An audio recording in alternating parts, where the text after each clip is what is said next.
नमस्कार मित्रांनो, विनंत दोघातली टुटेना या मालिकेच्या आजच्या भागामध्ये आपण पाहणार आहोत की आता जे पण समर आणि स्वानंदी घरामध्ये आहेत, बाकी सर्वजण आता घराच्या बाहेर गेलेले आहेत. मात्र समरने आता स्वानंदीसाठी सांगितलेला असतो की तू हे ड्रेस घाल आणि खाली ये, मी तुझा खाली वेट करत आहे असं बोलत असतो.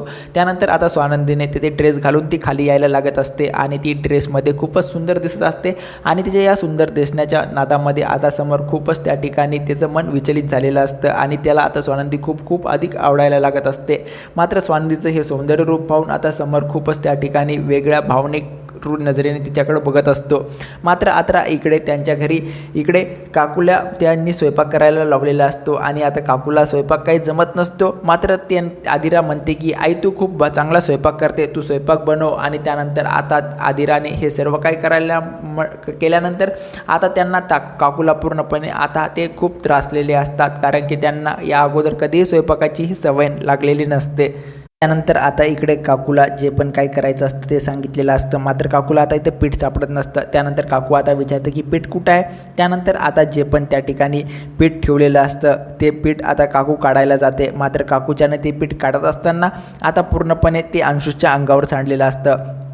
अंशूच्या अंगावर पीठ साडल्यानंतर आता अंशू पूर्णपणे पांढऱ्या येथेमध्ये दिसायला लागतं आणि अंगावर पूर्णपणे पीठ काकूने सांडवल्यानंतर आता तेथे जे पण सुष्मिता असते ती मोबाईल ऑन करते आणि अंशूचा व्हिडिओ काढण्याचा प्रयत्न करते. मात्र घरातले सर्व मेंबर आता इकडे जोरजोराने हसायला लागतात, कारण की जे पण काही घटना घडली आहे ती फारच मजेशीर घटना घडलेली आहे असं त्यांना वाटायला लागतं. मात्र अंशू आता पूर्णपणे चिडलेला असतो आणि म्हणतो की हे काय करून ठेवलेलं आहे तुम्हाला. त्यानंतर आता तो सुष्मिताला म्हणतो की नाही तू मोबाईल अगोदर खाली कर. त्यानंतर रोहन म्हणतो की अरे तू अंशूत काही एवढं चिडू नको, कारण की मी माझे कपडे तुला घालायला देईल. त्यानंतर अंशू म्हणतो की नाही मी आत्ताच्या आत्ता घरी जाणार आहे, मी इथं थांबणार नाही, मला कुठल्याचे कपडे घालायचे नाहीत. त्यानंतर रोहन म्हणतो की अरे मी तुला चांगले कपडे घालायला दे, तू चिडू नको असं ते सांगत असतात. मात्र हा किस्सा खूपच मजेदार घडलेला असतो, कारण की यावर आता सर्वजण तिथे हसायला पण सर्वांना येत असतं. त्यानंतर आता इकडे स्वानंदी आणि राजवाडेंनी खूप सारं स्वानंदीसाठी येते ते पूर्णपणे रूम सजवलेली असते. स्वानंदी खाली आल्यानंतर पूर्णपणे राजवाडेने जे काही सजवलेलं असतं ते पाहत असते. त्यानंतर स्वानंदी म्हणते की खरंच तुम्ही राजवाडे खूप एफर्ट्स घेतले आहेत माझ्यासाठी, एवढं किती छान तुम्ही डेकोरेशन केलेलं आहे असं बोलत असतो. आणि स्वानंदी आता ते डेकोरेशन राजवाड्याने केल्यानंतर आता तिला खूप राजवाड्यावर प्रेम अधिकच उत्साहित होतं आणि ती म्हणते की राजवाड्याला आय लव्ह यू असं म्हणून प्रपोज करते. त्यानंतर राजवाडे पण तिला आय लव्ह यू टू म्हणतात. त्यानंतर आता त्या ठिकाणी राजवाडे स्वानंदीचा हातात घेतात आणि हाताचे त्या ठिकाणी तो चुंबन घेतात. त्यानंतर ते घेतल्यानंतर स्वानंदीला आता खूपच भारी वाटायला लागतं आणि हे सर्व गोष्टी करत असताना आता राजवाडे पण खूप खुश असतो, कारण की आपल्या बायकोसाठी आपण हे सर्व गोष्टी करत आहेत याचासुद्धा त्याला आनंद होत असतो. मात्र हे सर्व करत असताना आता तो स्वानंदीला स्वतःच्या जवळ घेतो आणि तिच्या डोक्यावर पुन्हा वापस एकदा चुंबन घेतो. हे करत असताना आता स्वानंदी खूप भावूक झालेली असते. त्यानंतर तिच्या डोळ्यातून अश्रू येतात. त्यानंतर राजवाडे स्वानंदीला म्हणतात की स्वानंदी तुम्ही हे काय करत आहेत, रडता कशाला, माझं काय चुकलं आहे का, माझ्याकडून काही गोष्टी चुकीच्या घडल्यात का, तसं काही असेल तर मला सांगा असं तो बोलत असतो. का माझं तुमच्या पायावर पाय पडला असं काय तो बोलत असतो. मात्र हे सर्व काही घडलेलं नाही असं स्वानंदी सांगते आणि म्हणते की मी स्वप्नातही विचार केला नव्हता की माझ्यासाठी असं कोणी करल, कारण की ज्या पण हे सर्व काही करून घ्यायचं असेल तर आपलं नशीब खूप भाग्यवान असावं लागतं, कारण की आपण तेवढ्या प्रमाणात चांगलं बी असावं लागतं असं स्वानंदीला वाटत होतं. मात्र तुम्ही हे सर्व गोष्टी माझ्यासाठी केलात, खरंच मी खूप नशीबवान आहे, तुमच्यासारखा मला नवरा भेटलेला आहे. त्यानंतर आता राजवाडेसुद्धा आपण म्हणतो की मीच खरं तर खूप नशीबवान आहे, कारण की मला तुमच्यासारखी बायको भेटली असं ते दोघं एकमेकांना बोलत असतात. त्यानंतर आता इकडे दोघेही बोलत असताना त्यानंतर आता समर तिच्यासाठी समरने काहीतरी गिफ्ट आणलेलं असतं आणि ते गिफ्ट आता समर दाखवतो तिला. तर त्यानंतर आता ते फ्रेंडशिप बँड समरने आणलेलं असतं. त्यानंतर स्वानंदी म्हणते की हे तुम्ही काय केलेलं आहे फ्रेंडशिप बँड, हे कशासाठी. त्यानंतर ते म्हणतो की जे पण आपलं मैत्रीचं नातं आहे ते अधिक घट्ट व्हावं यासाठी मी हे सर्व गोष्टी केलेल्या आहेत. मात्र योगायोग ठरला असा स्वानंदी म्हणत असते, कारण की तिनेसुद्धा आता समरसाठी फ्रेंडशिप बँडच आणलेलं असतं. आणि त्यानंतर आता ते फ्रेंडशिप बँड जेव्हा राजवाडे स्वानंदीला बांधतो, त्यानंतर आता स्वानंदी पण राजवाडेला फ्रेंडशिप बँड हे बांधत असते.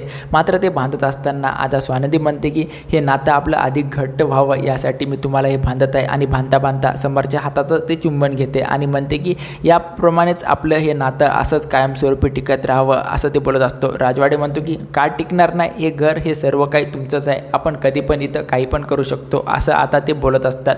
त्यानंतर आता स्वानंदी राजवाड्याला जाऊन मिठी मारते. त्यानंतर मिठी मारत असताना आता दोघालाही एकमेकांबाबत खूप आता प्रेमाने ते एकमेकाच्या मिठीत स्तब्ध झालेले असतात. मात्र हे सर्व करत असताना राजवाडे आता स्वानंदीला म्हणतात की असं चला ना आपण जाऊया. त्यानंतर स्वानंदी म्हणते कुठं, मला कुठेही नाही जायचं, तुमच्या मिठीतच मला राहायचं आहे असं ते बोलत असतात. त्यानंतर राजवाडे म्हणतो असं काय करताय, आपल्याला आता जेवावं लागेल असं ते बोलत असतात. त्यानंतर स्वानंदी म्हणते की जेवायचं बिवायचं मला तर काही नाही असं ते बोलत असतात. ते बोलत असताना राजवाडे म्हणतात की खरंच तुम्हाला भूक नाही लागली. त्यानंतर स्वानंदी म्हणते लागली तर आहे भूक. त्यानंतर आता स्वानंदीला वाटतं की चक्क राजवाडेने आपल्यासाठी स्वयंपाकसुद्धा बनवलेला आहे. त्यानंतर आता स्वानंदी तसंच राजवाडेला विचारते.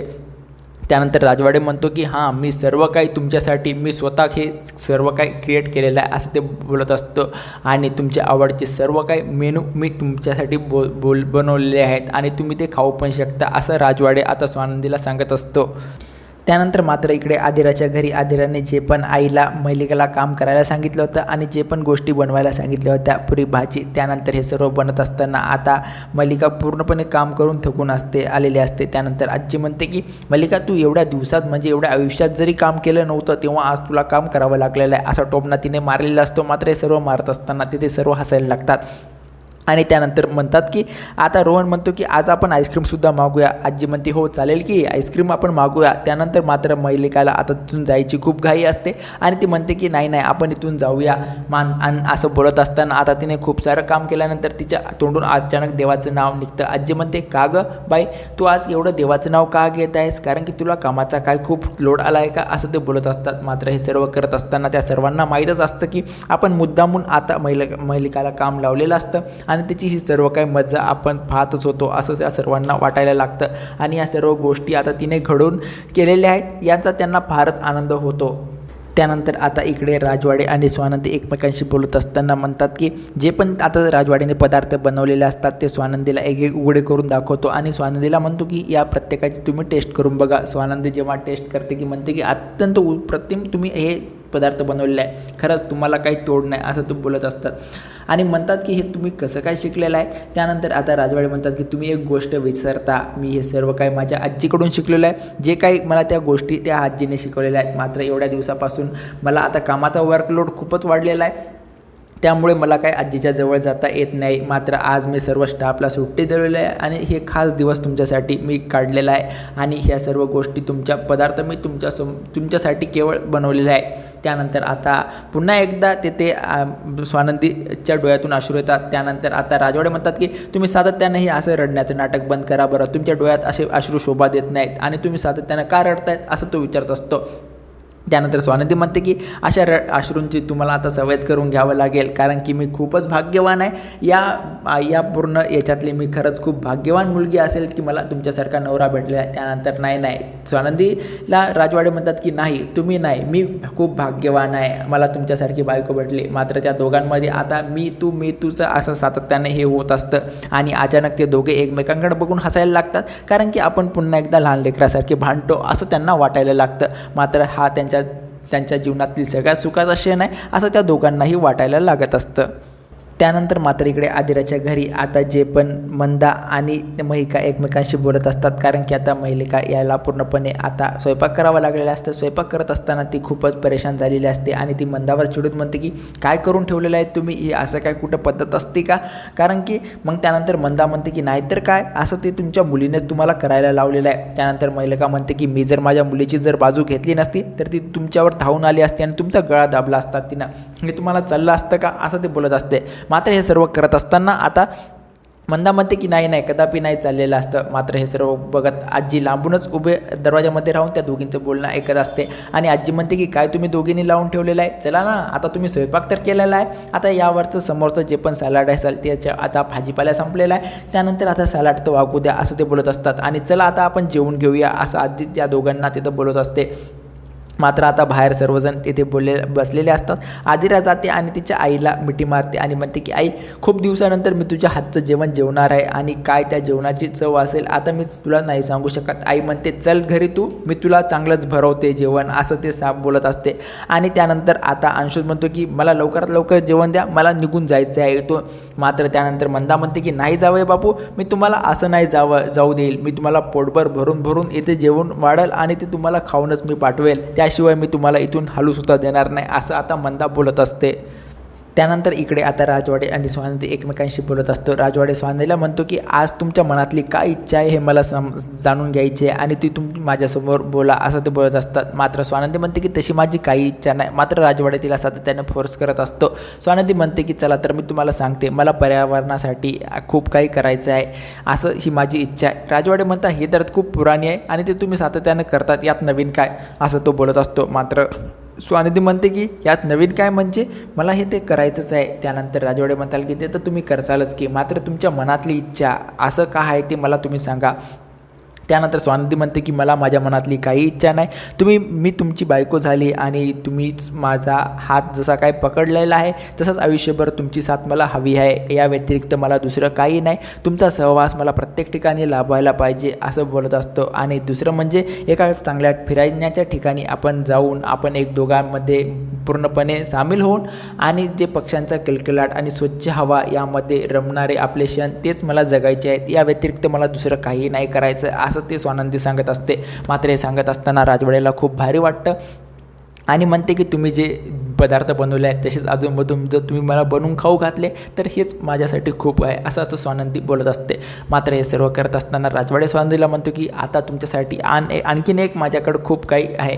त्यानंतर तुम्ही डोळे मिटा, असं सांगते. स्वानंदी म्हणते की आता हे नवीनच काय तुम्ही काढलेलं आहे. मात्र आता तो स्वानंदीला डोळे मिटायला लावल्यानंतर आता मागून एक ती वाटी काढतो आणि त्या वाटीमध्ये फर्स्ट क्लासपैकी गुलाबजामू असतात.